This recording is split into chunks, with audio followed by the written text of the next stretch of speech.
బులెటిన్లో మరో breaking news. AP ముఖ్యమంత్రి చంద్రబాబు కుటుంబ సమేతంగా తిరుమల శ్రీవారిని దర్శించుకున్నారు. అంతకుముందు ఆయనకు టీటీడీ జేఈఓ గౌతమి, ఆలయ అధికారులు ఘన స్వాగతం పలికి దర్శన ఏర్పాట్లు చేశారు. దర్శనానంతరం వేద పండితులు వారిని ఆశీర్వదించి తీర్థ ప్రసాదాలు, స్వామివారి చిత్రపటం అందజేశారు.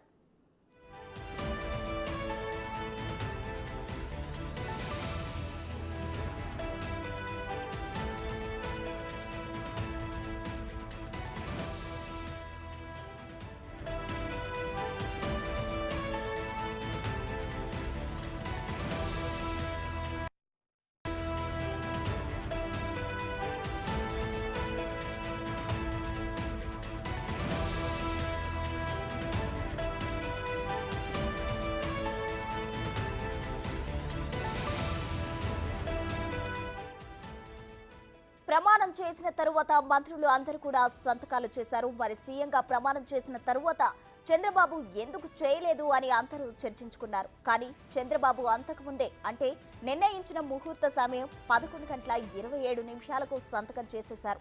గవర్నర్ అబ్దుల్ నజీర్ రాక ఆలస్య కారణంగా టైంకు ప్రమాణం చేయలేకపోవడంతో చంద్రబాబు మోదీ సమక్షంలో గ్రీన్ రూమ్ లోనే సైన్ చేశారు. గవర్నర్ కోసం మోదీ, చంద్రబాబు 15 నిమిషాల పాటు వెయిట్ చేశారు. సీఎం మంత్రులతో ప్రమాణం చేయించాల్సిన గవర్నర్ ఆలస్యంగా చేరుకోవడంపై ప్రధాని ఆరా తీశారు. గవర్నర్ ప్రత్యేక ప్రధాన కార్యదర్శి అనిల్ కుమార్ సింఘాల్ వైఫల్యం వల్లే ఈ ఆలస్యం జరిగినట్లు గుర్తించారు.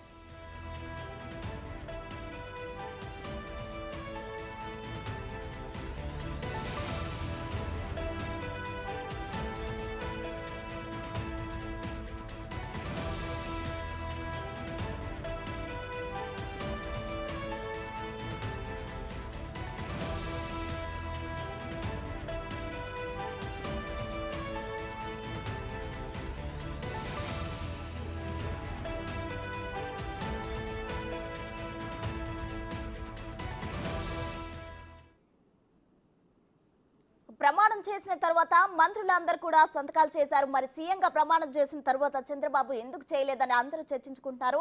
దీనికి సంబంధించిన పూర్తి డీటెయిల్స్ మా ప్రతినిధి శివ లైవ్ లో అందిస్తారు. శివ, చెప్పండి. అయితే ముహూర్త సమయం 11:27 చంద్రబాబు ఆల్రెడీ సంతకం చేశారు. అసలు గవర్నర్ ఆలస్యానికి గల కారణాలు ఏంటి? ఎవరి అంతరాయం అంటే ఎవరి నెగ్లిజెన్స్ దీనికి కారణం అంటారు?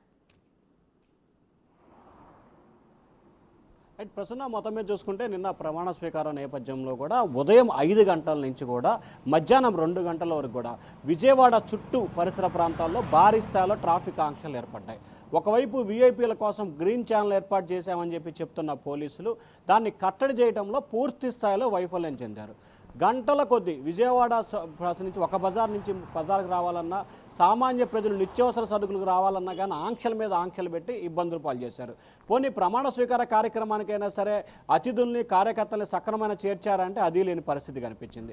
నిన్న జనసేన అధినేత పవన్ కళ్యాణ్, మాజీ ఉపరాష్ట్రపతి వెంకయ్యనాయుడు, అలాగే మాజీ మంత్రి పత్తిపాటి పుల్లారావు అయితే ఆయన వాహనం ఇరక్కబోవడంతో ద్విచక్ర వాహనంపై ప్రమాణ స్వీకారానికి వెళ్ళిన పరిస్థితి కనిపించింది. వెంకయ్యనాయుడు అయితే 10 నిమిషాలు ట్రాఫిక్లో ఇరుక్కున్నారు. జనసేన అధినేత పవన్ కళ్యాణ్ అయితే విజయవాడ నగరంలోనే ట్రాఫిక్లో చిక్కుపోయిన పరిస్థితి కనిపించింది. చంద్రబాబు సైతం కూడా 2 నిమిషాలు ట్రాఫిక్లో ఇబ్బంది పడ్డ పరిస్థితి కనిపించింది. ఇక గవర్నర్ అబ్దుల్ నజీర్ విషయానికి సంబంధించి కూడా అతనికి సంబంధించి ప్రమాణ స్వీకార కార్యక్రమం వచ్చే సమయంలో ట్రయల్లో నిర్వహించిన పరిస్థితి కనిపించింది. అలాగే దాదాపుగా గవర్నర్ అబ్దుల్ నజీరు 10 నిమిషాల పైగా కూడా ఆలస్యంగా రావడం జరిగింది.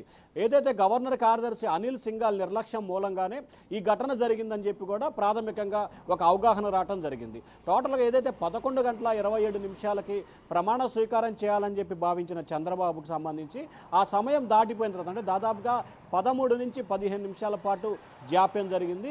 ఈ నేపథ్యంలోనే చంద్రబాబు ప్రమాణ స్వీకారం చేశారు. కానీ ఏదైతే సంతకం విషయంలో కానీ హామీల విషయంలో కూడా ఆయన ఈరోజు సచివాలయంలో మరొక ముహూర్తం చూసుకొని 4:41 ఈరోజు మరీ ముహూర్తం పెట్టుకొని ఆయన సచివాలయంలో బాధ్యతలు స్వీకరించి ఫైళ్లపై సంతకాలు చేయబోతున్నారు. టోటల్ ఈ వ్యవస్థకు సంబంధించి అలాగే ఏపీ డీజీపీ హరీష్ కుమార్ గుప్తా ఏదైతే ప్రమాణ స్వీకారానికి సంబంధించి వస్తున్న క్రమంలో ట్రాఫిక్ ఇరుక్కబోవడంతో ఆయన సైతం 2 కిలోమీటర్ల పైగా కూడా నడిచి ట్రాఫిక్ క్లియర్ని స్వయంగా చేసిన పరిస్థితి. సో టోటల్గా విజయవాడకు సంబంధించిన జరిగిన పరిణామాలతో ఏదైతే ఒక కార్యక్రమాన్ని పెట్టారో ఆ కార్యక్రమం ఇన్ టైంలో ప్రారంభం కాలేదు, అలాగే గవర్నర్ ఇన్ టైంకి రాలేదు. దీనికి ఇటు ఒకవైపు పోలీసులు కారణం, మరొక వైపు గవర్నర్ కార్యదర్శి అనిల్ సింఘాల్ కారణం అని చెప్పి మరో రకమైన వాదన వినిపిస్తూ ఉంది. సో టోటల్గా చూసుకుంటే అన్ని రకాల ఈక్వేషన్స్ మొత్తం కూడా పోలీస్ శాఖ పైన చూపిస్తుంది. కేవలం పోలీస్ అధికారుల నిర్లక్ష్యం మూలంగానే నిన్న జరిగిన ప్రమాణ స్వీకార కార్యక్రమం అనేక తప్పులు దొరికినట్లు కూడా ప్రాథమికంగా తెలుగుదేశం పార్టీ నేతలు ధృవీకరించారు. ఈ ఘటనపై ముఖ్యమంత్రి చంద్రబాబు నాయుడు పోలీసుల తీరుపై, అలాగే గవర్నర్ కార్యదర్శిపై, ప్రభుత్వ సీఎస్పై కూడా అసంతృప్తి, ఆగ్రహం కూడా వ్యక్తం చేసినట్టు తెలుస్తూ ఉంది. ఈ ఘటనపై సమగ్రమైన విచారణ జరిపి తనకి నివేదిక ఇవ్వాలని చెప్పి కూడా ముఖ్యమంత్రి సీఎస్ని ఆదేశించినట్టు తెలుస్తూ ఉంది. ప్రసూన. Thank you Shiva.